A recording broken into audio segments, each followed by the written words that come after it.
What is up, everybody? We are loaded up and headed out. My phone plugged in.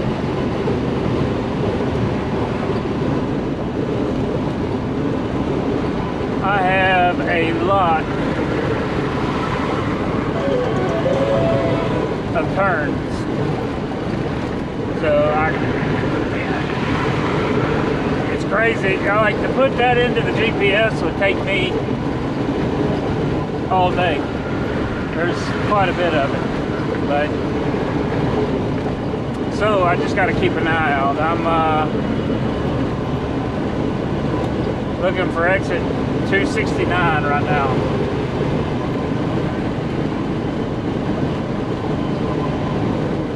Exit 269A towards SH14 off to Center, however you say it.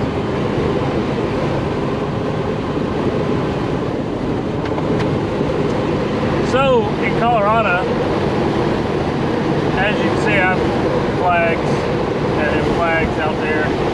But like I said, in Colorado on the permit, it says the only thing it says it requires is the oversized signs in the front and back.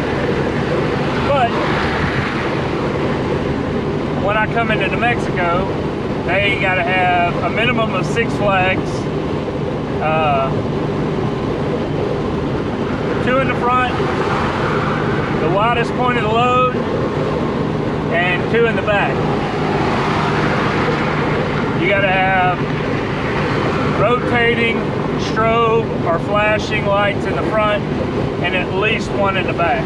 So I'm covered on the light on the back. I went in and put the lights on the front.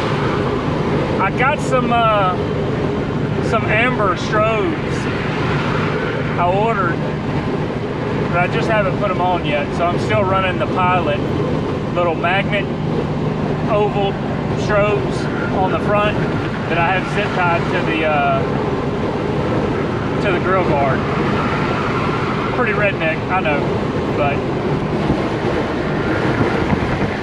I just need to run some wires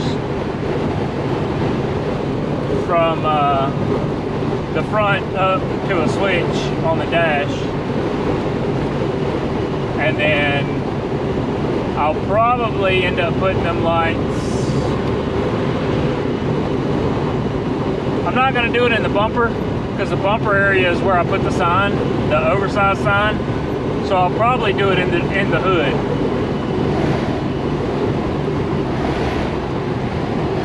Sorry, dude. I was gonna try to get over. Well,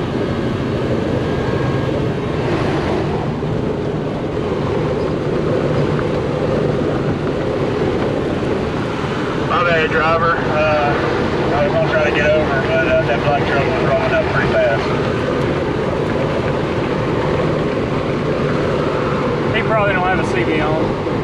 Half the folks out here don't. 269 AB or BA, so take exit 269 toward SH14.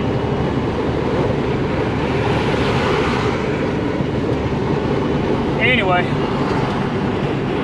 we'll holler at y'all later. Don't go on interstate. Go down all these little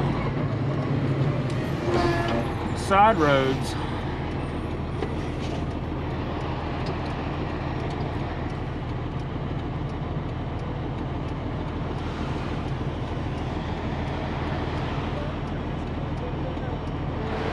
as you can see, taking up 2 lanes. You know, they probably get mad about that. Oh well.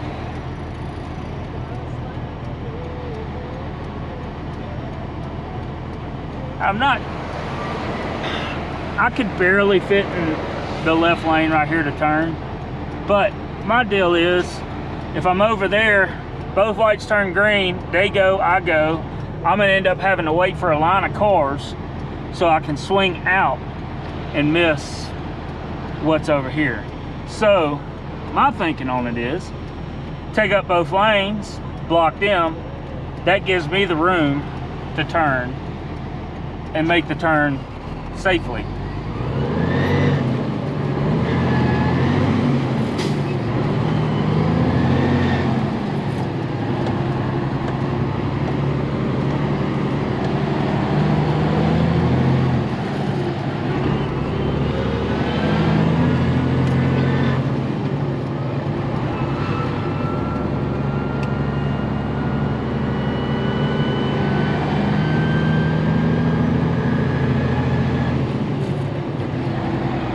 I sure hope I'm following what the permit said. It said 257 to Windsor, which is Windsor. I couldn't have gone straight because it has that the road that went straight has a weight limit. But they got me going through this little old city.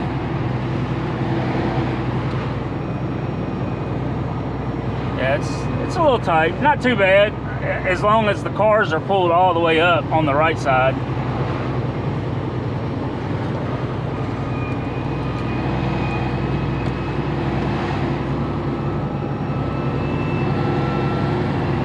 But like I said, it said take 257 to Windsor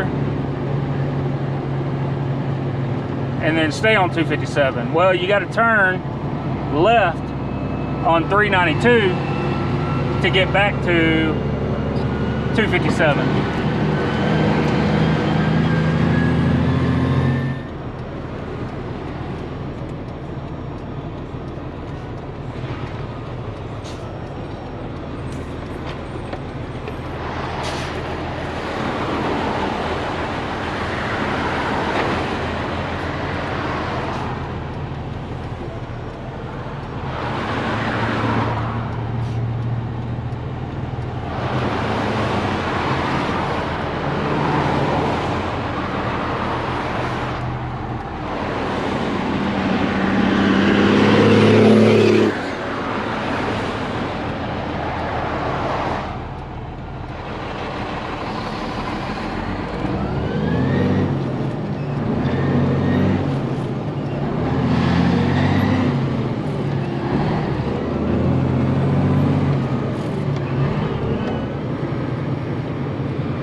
Hop out and do a little load check real quick, make sure everything's good.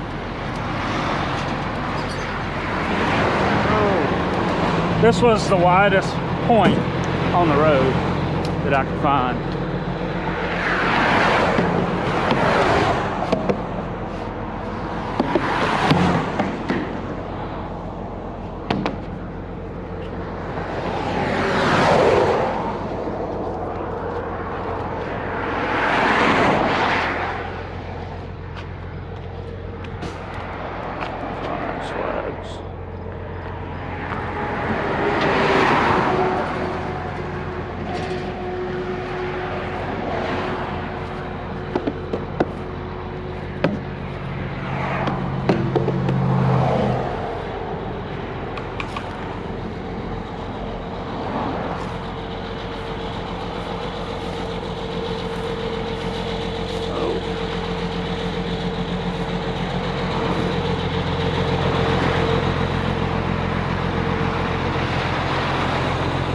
everything is good.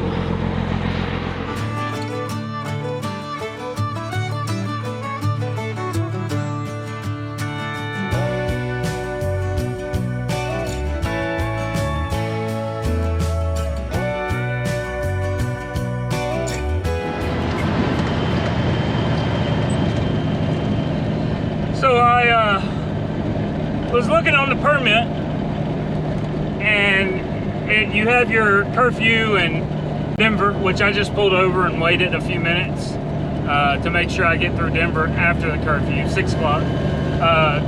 You got the curfew in Denver, you got the curfew in Colorado Springs, and you got a curfew in Aurora, I believe it is what it was. But I couldn't see anything on there about not running after dark. I checked the book, and I seen it say it on there. But I was thinking, yeah, that's weird. It says it on the book, the oversized book that you get at the truck stop. But nowhere on the permit does it say no travel after dark. So I called the port of entry and asked them. I was like, look, I'm hauling 11.4. Can I run after dark? They're like, yeah, sure. Just make sure you got 2 lights on the back, lights on the front. I was like, game. I'm gonna run all night. Well, I'm gonna get to the New Mexico border, at least. I might be in Houston tomorrow evening. It'll be Sunday. But yeah, that's nice. I hate having to shut down for sunset when I still have time on my clock. Anyway, we're gonna run her on through and at least get past all the curfews. That way when I get up in the morning,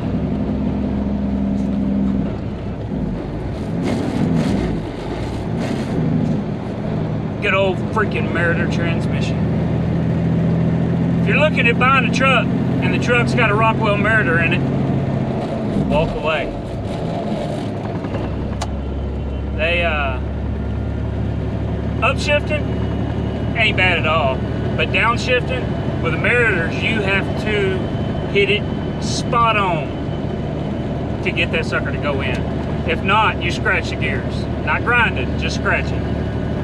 But it's annoying and frustrating when you, not really frustrating, I give 2 craps, but when you've driven and eaten for so long and then you go to this, you're there for a minute, it makes you question your shifting skills. You're like, I've never had an issue scratching gears and shifting gears.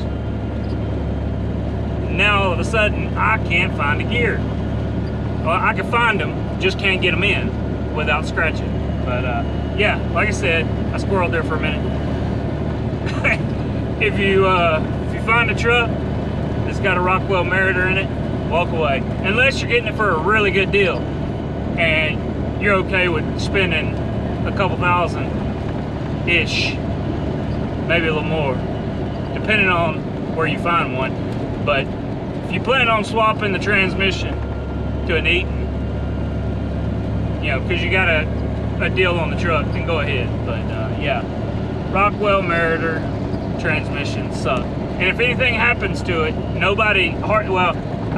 hardly anybody rebuilds them, because hardly anybody uses them. So something else to keep in mind, parts for a Rockwell Meritor are very hard to find. But my plans, I'm still holding to the plans. I'm gonna I want to drop a 13. I'll go with a 10, but I want to drop a 13. That way I can lower my gears down to 355s and get rid of these 411s. But anyway, I feel like I talked long enough.